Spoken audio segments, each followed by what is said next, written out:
பேசுற தோதோவ உனக்கு நேரில் காட்டுட்டுமா?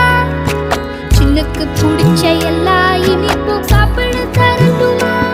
அந்த அறிவிப்பால் அன்ப தருவாளே, சின்ன அறிவிப்பும் இன்று சுடுவாளே. நீயும் தும்மிடி தும்மிடி ஆயுசு நூறாக, என் உயிர் உன்னோட பத்திர சொத்தாக. என் பார்வை உன்னோடு, உன் பொம்மை கண்ணோடு, பேசாமல் விண்ணோடு நாம் மிதந்து போ